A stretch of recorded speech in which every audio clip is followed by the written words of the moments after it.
I remember the way her voice trembled when she said it, like she knew the ground beneath us was about to split open. Ethan, she whispered, not meeting my eyes, there's something I have to tell you about what I did last month. It was one of those quiet Sunday mornings, coffee half finished, sunlight spilling across the counter. Our kitchen always smelled faintly of cinnamon and detergent. It used to feel like peace. That morning it felt like waiting for a storm. I smiled, trying to ease her nerves.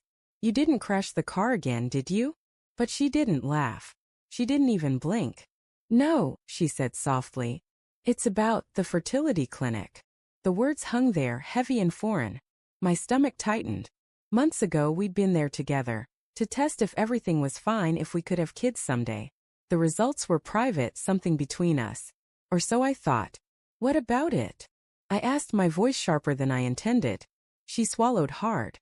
You remember the samples you gave? The sperm. My hand froze on my coffee mug. Yeah. What about them? Her lip trembled. I donated them. I blinked, confused. Donated? What are you talking about? They were for us. I know, she said quickly, stepping closer, tears gathering in her eyes. But listen please, my friend Sophie, she and her husband have been trying for years. They can't have kids, Ethan.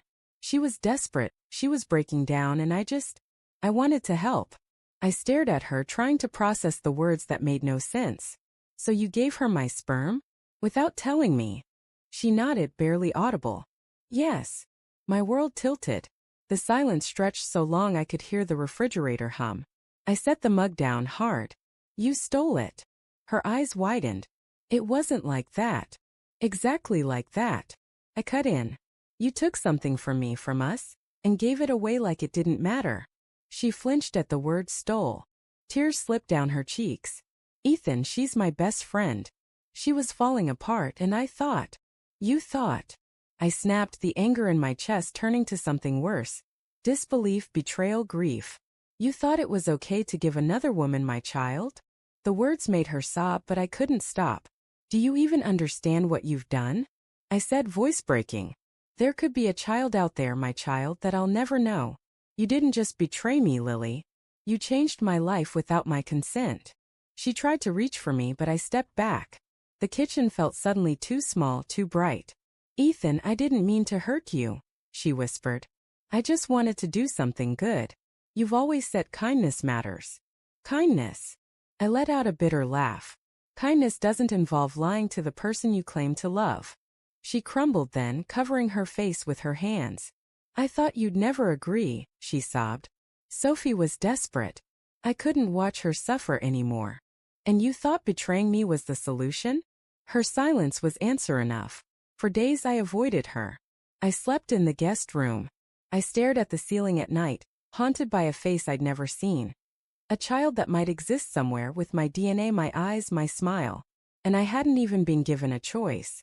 When I finally confronted her again, her voice was quiet. I told Sophie the truth, she said. She said she'll understand if you want to meet the baby someday. The baby. The word hit me like a punch. There's already a baby? Her lips trembled. She gave birth 2 weeks ago. My heart stopped. I sank into a chair, feeling hollow. You let me sit here, eat breakfast, go to work, all while my child was being born? She nodded miserably. I was terrified. I didn't know how to tell you. For the first time I didn't feel angry. I just felt gone. Like something inside me had been emptied out. I looked at her, the woman I once thought I'd grow old with, and realized I didn't recognize her anymore. You didn't just betray me, I said quietly.